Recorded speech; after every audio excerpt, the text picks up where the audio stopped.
गीता में आप सबका स्वागत है। ग्लोबल योग गीता में आप सबका स्वागत है। सबसे पहले श्री हनुमान जी की वंदना। श्री गुरु चरण सरोज रज निज मन मुकुर सुधार वर्णो रघुवर विमल जसु जो दायक प्रचार बुद्धिहीन तनु जानकी सुनो पवन कुमार बल बुद्धि इत्यादि मोहि हरु कर स्वीकार जय हनुमान। ओम वक्रतुंड महाकाय सूर्यकोटि समप्रभा निर्विघ्नं कुरु मे सर्वं निर्विघ्न करें सब कार्य होने दें। और आज हम लोग जो है छठे अध्याय का जो श्लोक है उसका पाठ करेंगे। श्री भगवान वाच ध्यान योग पर यह विशेष है, योग का विशेष है। अनाश्रित कर्म फलम कार्यम कर्म करोति यः स्वसन्यासी च योगी च निरग्निन चाक्रियः। श्री भगवान वाच भगवान ने कहा कि अनाश्रित शरण ग्रहण किए बिना कर्म फल की कार्यम कर्तव्य कर्म करोति करता है यह जो सह वह सन्यासी च भी योगी अग्नि ना तो च भी अक्रिय क्रियाहीन। श्री भगवान ने कहा कि जो पुरुष अपने कर्म फल के प्रति अनासक्त है और जो अपने कर्तव्य का पालन करता है वही सन्यासी और असली योगी है। वह नहीं जो ना तो अग्नि जलाता है और न कर्म करता है। तो यहाँ पर कहा गया है कि अनाश्रितम कर्म फलम कार्यम, कि जो पुरुष अपने कर्म फल के प्रति अनासक्त है कि फल क्या मिलेगा और जो अपना कर्तव्य का पालन करता है वही सन्यासी है और असली योगी है। सन्यास यह नहीं है कि आप जंगल में चले जाएं तो आप सन्यासी हो गए, ऐसा नहीं। सन्यासी वही है और जो जैसे कि अग्नि नहीं जलाते यानी कि यज्ञ नहीं करता है और उसे आप सन्यासी माने, घर में दीप नहीं जलाता है और संध्या वंदन नहीं करता है उसे आप सन्यासी माने, वह सन्यासी है। घर में भी गृहस्थ आश्रम में रहकर भी आप सारे कर्म कर सकते हैं। अगला श्लोक है यं संन्यासमिति प्राहुर्योगम तंग विद्धि पांडव ना यशन्यस्त संकल्पो योगी भवति कश्चन। यम जिसको संन्यास इति इस प्रकार प्राहु कहते हैं कि योगम परब्रह्म के साथ युक्त होना तम उसे विद्धि जानो। पांडव हे पांडुपुत्र ना कभी नहीं कि निश्चय ही असंन्यस्त बिना त्यागे संकल्प आत्म तृप्ति की इच्छा योगी भवती होता है कश्चन। हे पांडुपुत्र जिसे संन्यास कहते हैं उसे ही तुम योग अर्थात पर ब्रह्म से युक्त होना जानो, क्योंकि इंद्रिय तृप्ति के लिए इच्छा को त्यागे बिना कोई कभी योगी नहीं हो सकता।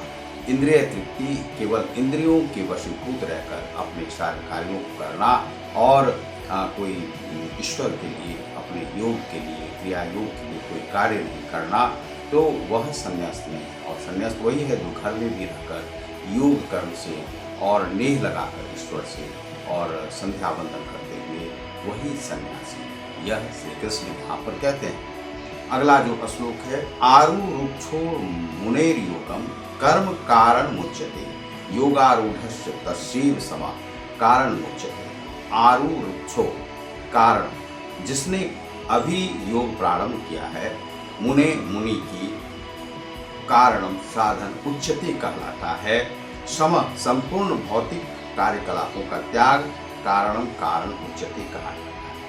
अष्टांग योग के यम नियम धारण ध्यान समाधि ये सभी जो है अष्टांग योग के नव साधक के लिए कर्म साधन कहलाता है और योग सिद्ध पुरुष के लिए समस्त भौतिक कार्यकलापों का परित्याग भी साधन कहलाता है। जितने भी भौतिक कार्यकलाप हैं संसार से जुड़े हुए वे सारे कार्यकलाप जो हैं का जो परित्याग कर देता है वही योग सिद्ध कहलाता है। वह योग सिद्ध हो जाता है। उसे कहीं भी सोते उठते बैठते जागते वह योग में ही रहता है। यही क्रिया योग की सिद्धि है। और जब वह कोई भी कर्म करता है चाहे इंद्रिय तृप्ति के लिए करे या कुछ। श्री कृष्ण कैसे थे? महायोगेश्वर। श्री कृष्ण ने अपने योग को साध दिया। उनकी कही जाती है कि 16,000 पटरानियाँ कैसे थी? जहाँ से वे महिलाओं के प्रथम उद्धारक श्री कृष्ण थे, जो कि द्रौपदी के भी चीरहरण में वस्त्र को बढ़ाया, उनकी भी लाज रखी। और श्री कृष्ण ने भी 16,000 पटरानियाँ कैसे थी, उन्हें पटरानी अपने श्री कृष्ण को पति बनाकर कहा कि तुम लोग विधवा नहीं और तुम लोग का उद्धार किया गया। तुम्हारे प्रभु थे लेकिन वे तुम्हारा इस प्रकार से अपहरण हो गया और ये सब उन पर दुष्टता की जाती थी। तो उन लोगों को बचा के 16,000 पटरानियों का लालन पालन उन्होंने किया। तो ये श्री कृष्ण महायोगी थे। उतनी सारी स्त्रियों के बीच में रहकर भी महायोगेश्वर कैसे हुए?